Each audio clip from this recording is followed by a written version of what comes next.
అందరికీ నమస్కారం. అనుకున్న రోజు వచ్చింది.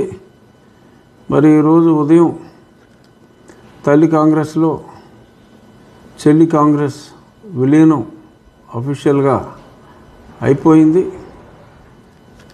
2 రోజుల్లో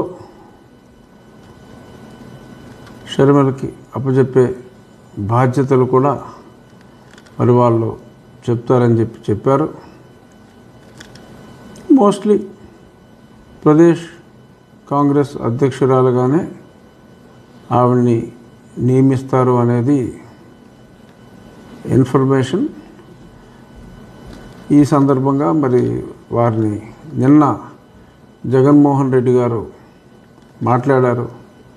చాలా ఆర్ద్రత నిండిన స్వరంతో నా కుటుంబంలో చిచ్చు పెడుతున్నారు, పార్టీలు కలుస్తాయట, చిచ్చులు పెడతారు, ఆఖరికి కుటుంబాలను కూడా వదలలేదు అని పాపం ఆయన చాలా బాధపడుతూ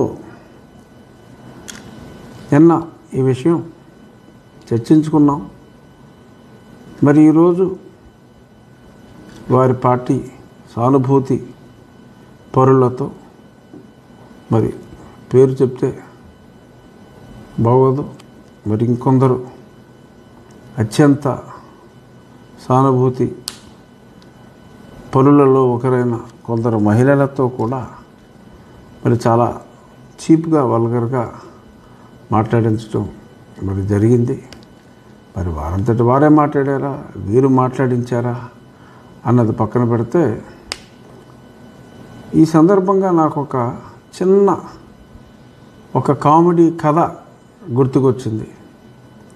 ఒకగానొక వ్యక్తి కోర్టు బోన్లో నుంచి, అయ్యా న్యాయమూర్తి గారు, తండ్రి లేని పిల్లవాడిని ఒక హత్యా నేరంలో ఉన్న ఒక నిందితుడు ప్రార్థిస్తాడు. అయ్యా న్యాయమూర్తి గారు, తండ్రి లేని పిల్లవాడిని మీరు నన్ను దయచేసి మన్నించి వదిలేయండి అని అడుగుతాడట.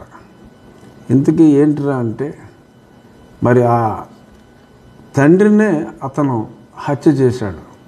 సో తండ్రిని హత్య చేసిన వాడు నాకు తండ్రి లేని వాడిని అని చెప్పి దయ ఉంచి వదిలేయమంటాడు. ఆ రకంగా మరి నిన్న జగన్మోహన్ రెడ్డి గారి మాటలు ఉన్నాయని చెప్పి పలువురు చెవులు కోరుకుంటున్నారు.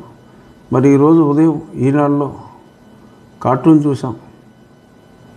ఒక కర్రతో మరి ముఖ్యమంత్రి గారు మరి వారి తల్లిని చెల్లిని వెళ్ళగొట్టి, ఆ కింద ఫోటోలో నాకెవరో లేరు మొర్రో అని చెప్పి బాధపడుతున్నట్టుగా మరి ఒక కార్టూన్. అది కార్టూన్ కాదు, జరిగింది అదే అన్నది అందరికీ తెలుసు.